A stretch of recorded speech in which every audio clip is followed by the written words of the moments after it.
अस्सलाम वालेकुम, myself Abdurrahman. In this video I will share कि आपने ना उर्दू को कैसे प्रिपेयर करना है for both matric and FSc. तो आपने सबसे पहला क्वेश्चन जो होता है ना वो एमसीक्यूज़ का होता है। और एमसीक्यूज़ उर्दू के ना थोड़े से टफ़ होते हैं, इतने ज़्यादा इजी भी नहीं होते जितना हम उर्दू सब्जेक्ट को हम समझ रहे होते हैं। मतलब इतने ज़्यादा मुश्किल भी नहीं होते, लेकिन बहुत आसान भी नहीं होते। इसके लिए ना आपने सारे चैप्टर्स की रीडिंग अच्छे तरीके से करनी है। और इम्पोर्टेंट जो वर्ड्स हैं, मतलब जो डेट्स लिखी हुई हैं या कोई तादाद हो या कोई नाम हो, उसको ना आपने अंडरलाइन कर लेना है। और अपने ग्रामेटिकल पोर्शन पर बहुत बहुत ज़्यादा फोकस करना है, क्योंकि थोड़ा सा ना ट्रिकी होता है ग्रामेटिकल पोर्शन। आपने एमसीक्यूज़ यूँ कर लेने हैं, फिर जब आपकी सारी तैयारी होगी ना, फिर आपने मॉडल पेपर कोई ले लेना है या पास्ट पेपर, उससे आपने प्रैक्टिस करनी है एमसीक्यूज़ की।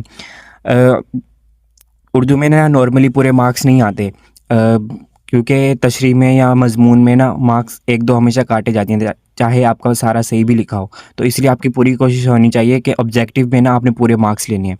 तो यूँ आपके ना एमसीक्यूज़ का पोर्शन हो जाएगा। तो अगला मोस्ट इंपॉर्टेंट क्वेश्चन होता है तशरीह का। तो तशरीह ना आपने शायर का नाम लिखना होता है। फिर शेर अगर आप पूरा नहीं लिखना चाहते ना, जिसके मुताबिक आपने तशरीह करनी है, तो आप ऐसे डॉट लगा के बता सकते हैं कि मैं इस शेर की तशरीह कर रहा हूँ या कर रही हूँ। फिर आपने तशरीह की हेडिंग देनी है। पहले 2-3 लाइनों में ना आपने शायर का तारुफ बताना होता है, बाकी आपने शेर की तशरीह करनी है।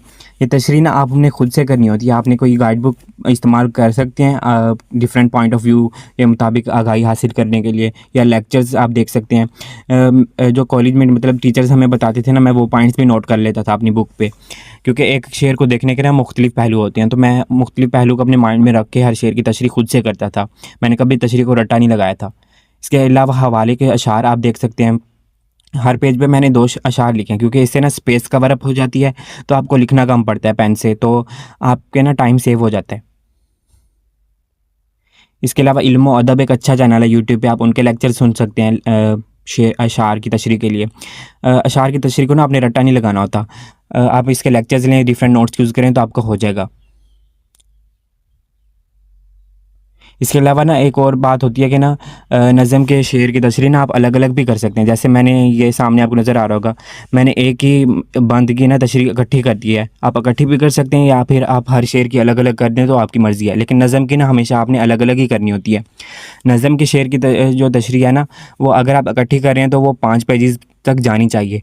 अगर आप अलग अलग शेर की तशरीह कर रहे हैं, तो हर पेज को ना आपने 2 पेजेस लाजमी देने हैं, चाहे वो गज़ल का हो या नज़म का हो। अगर आप इसमें कोटेशन डालेंगे ना, तो आपको लिखना कम पड़ेगा पेन से, तो आपका ना स्पेस भी कवर अप हो जाएगी और टाइम भी सेव हो जाएगा। ये मैं एफएससी के लिए बता रहा हूँ, मैट्रिक के लिए आपकी मर्ज़ी है। जो कोटेशन आपको अच्छी लगे, जहाँ से मिले, आपने लाजमी इसमें डालनी है। तो यूँ हमारा तशरीह का क्वेश्चन हमारा कंप्लीट हो जाएगा। तो एक खुलासा होता है, नज़म का खुलासा होता है। तो नज़म का खुलासा कैसे अटेम्प्ट करना है वो मैंने सामने लिखा हुआ है। आपका नज़म का खुलासा ना लेंथ जो आइडियल है वो मैंने दी हुई है। आपने ज़्यादा बड़ा भी नहीं लिखना, क्योंकि नज़म छोटी होती है, तो उसका खुलासा भी छोटा सा होना चाहिए। तो लास्ट में आपने उसका माखिज़ अगर दिया गया बुक में, तो आपने लिख लेना है, वरना आपने छोड़ देना है। तो खुलासा आपका बहुत ज़्यादा बड़ा नहीं होना चाहिए, छोटा सा होना चाहिए नज़म का खुलासा। तो ये मेरा क्लास टेस्ट है। वैसे सवाल नंबर 2 खुलासा नहीं होता, लेकिन ये मेरा क्लास टेस्ट है, उसमें ना सवाल नंबर 2 खुलासा था। तो खुलासे को आपने ऐसे अटैम्प्ट करना है जैसे मैंने किया हुआ है। सबक का नाम, मुसन्निफ़ का नाम, फिर आपने खुलासा, फिर आपने स्टार्ट कर देना है। आपने ना खुलासे को रट्टा लगाना होता है, खुद से नहीं लिखना होता, क्योंकि ये खुलासा मतलब जो सबक में दिया गया है ना, वो आपने इंपॉर्टेंट पॉइंट्स लिखने होते हैं। कंसाइज़ होना चाहिए, ज़्यादा बड़ा भी नहीं होना चाहिए और ज़्यादा छोटा भी होना चाहिए कि आपने सारे पॉइंट्स स्किप कर दिए जो इंपॉर्टेंट है। इसके अलावा आपने जो खुला मतलब सबक में किसी के कुछ कॉल होते हैं, फ़रामीन होते हैं, उसको ना आपने इन्वर्टेड कॉमास में नहीं लिखना होता। आपने ना अपने वर्डिंग में ना पूरे सबक को बयान करना है। उसके सबक के रेलिवेंट आपने लिखना होता है। तो कॉमास वगैरह आपने नहीं यूज़ करने, ना ही कोटेशन आपने कोई डालनी है खुलासे के अंदर। तो खुलासा आपका ना 3 पेजेस का होना चाहिए, या फिर आप 2 पेजेस का भी कर लें तो इनफ होगा। ये खुलासे के लास्ट में ना आपने माखिज़ भी लाज़मी लिखना होता है। ये ऑप्शनल होता है वैसे, लेकिन इससे ना बहुत ज़्यादा अच्छा इंप्रेशन जाता है कि आपको कितना नॉलेज है उस सबक के बारे में। तो आपने आखिर में माखिज़ लिख लेना जस्ट मार्कर से, तो यूँ आपका खुलासा हो जाएगा। तो एक हमारा ख़त होता है, ख़त वाला पोर्शन आपने जो है कैसे अटेम्प्ट करना है। आपने पैटर्न देख लेना है गौर से, क्योंकि पैटर्न अगर आपने गलत कर दिया तो आपका पूरा लेटर भी गलत हो सकता है। पैटर्न देख लेना है, फिर आपने मतलब 2 पेजेस का इनफ है लेटर, या अगर आप ज़्यादा लिखना चाहते हैं तो 2.5 पेजेस का कर लें। लेकिन लेटर 2 पेजेस का भी बहुत है। कोटेशन डालनी है आपने बीच में, और आपने ना अच्छे तरीके से लिखना है, ऐसे लगे जैसे आप खुद लिख रहे हैं किसी को ख़त। आपने मतलब ऐसे नहीं लिखना कि बहुत ही अनरियल सा लगे ख़त। आपका मतलब रियल ख़त हो, उसमें अच्छे लफ्ज़ का इस्तेमाल किया गया हो। अगला हमारा क्वेश्चन होता है सियाक़ो सबाक़ का। सियाक़ो सबाक़ आपने एफएससी में लिखना होता है, लेकिन मैट्रिक में ना आपने सीधा तशरीह लिखनी होती है। तो मैं एफएससी के लिए बता रहा हूँ कि पहले हवाला मतन लिखना है, फिर आपने सबक का उन्वान मुसन्निफ़ का नाम लिख के फिर सियाक़ो सबाक़ आपने लिखना होता है। सियाक़ मतलब जो पैराग्राफ आपको दिया होगा ना पेपर में, आपने उससे पहले वाला पैराग्राफ, और सबाक़ मतलब उसके बाद वाला पैराग्राफ बताना होता है। अगर आपको ये याद नहीं है कि पहले कौन सा था या बाद में कौन सा था, तो अगर आपको खुलासा आता है ना, तो आप पहले वाला खुलासे का पोर्शन लिख दें और आखिर वाले खुलासे का ना पोर्शन लिख दें उस पैराग्राफ के मुताबिक जो दिया गया है, तो आपका सियाक़ो सबाक़ हो जाएगा। सियाक़ो सबाक़ ना 8-9 लाइनों का होना चाहिए, इससे ज़्यादा या कम नहीं होना चाहिए। इसके अलावा आप ये भी लिख सकते हैं कि ये इबारत कहाँ से ली गई है, जैसे मैंने लिखा हुआ है इख्तिताम से ली गई है सबक के। ये ऑप्शनल होता है, अगर आप लिख दें तो अच्छा इंप्रेशन जाएगा। फिर आपने तशरीह में ना जो मुसन्निफ़ है उसकी थोड़ा सा इंट्रोडक्शन बताना है, और आपने तशरीह स्टार्ट कर देनी है अपने वर्ड्स में, और कोटेशंस आपने लाजमी डालनी है। इसके सियाक़ो सबाक़ के ना आपने पहला पेज जो है ना, वो तो आपका सियाक़ो सबाक़ और हवाले मतन में चला जाएगा, और बाकी 3 या 3.5 पेजेस की ना आपकी तशरीह होनी चाहिए, तो ये इनफ है। तशरीह ना बस आपने अपने एक्सप्लेनेशन सुन लेनी है अपने टीचर से या कोई गाइड बुक से, और करनी आपने खुद है। तो यूँ आपका सियाक़ो सबाक़ हो जाएगा।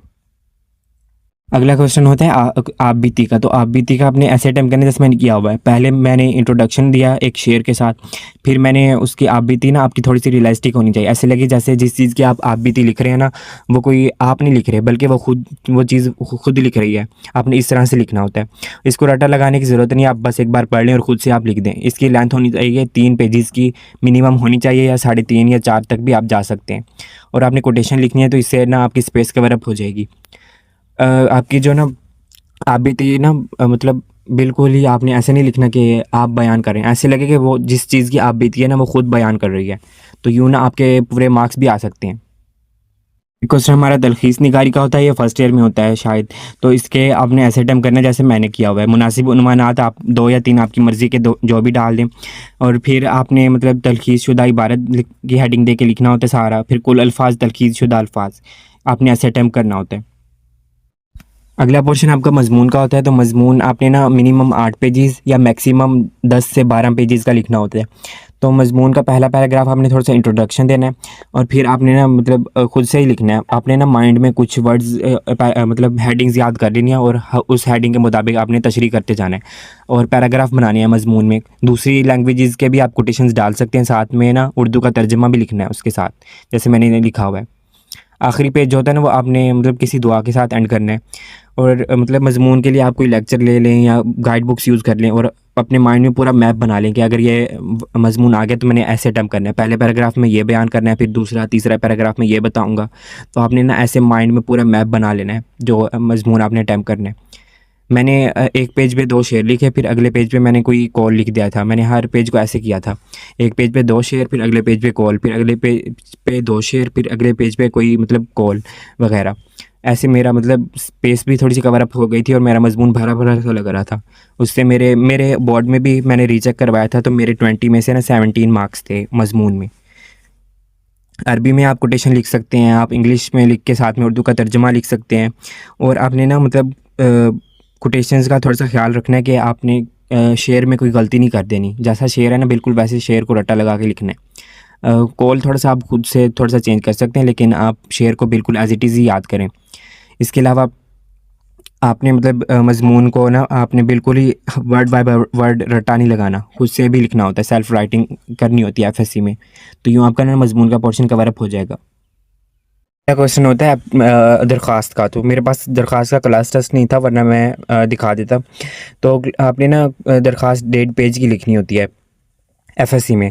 ये मैं सारी लेंथ्स ना एफएससी के अकॉर्डिंग बता रहा हूँ, मैट्रिक के स्टूडेंट्स अपने टीचर से पूछ सकते हैं। और इससे एफएससी में ना मतलब आपने दरख्वास्त में कोई कोटेशन नहीं डालनी होती, क्योंकि दरख्वास्त में हम किसी से रिक्वेस्ट कर रहे होते हैं, तो आपने कोटेशन बिल्कुल भी नहीं डालनी। अपने ना कुछ दरख्वास्त होती हैं जिसका पैटर्न थोड़ा सा ना डिफरेंस होता है, मतलब जैसे कि पुलिस स्टेशन में कोई दरख्वास्त होती है और कोई टीचर्स के नाम होती है, तो आपने हर पैटर्न को ना गौर से देख लेना है कि हर दरख्वास्त का पैटर्न थोड़ा सा ना चेंज हो सकता है।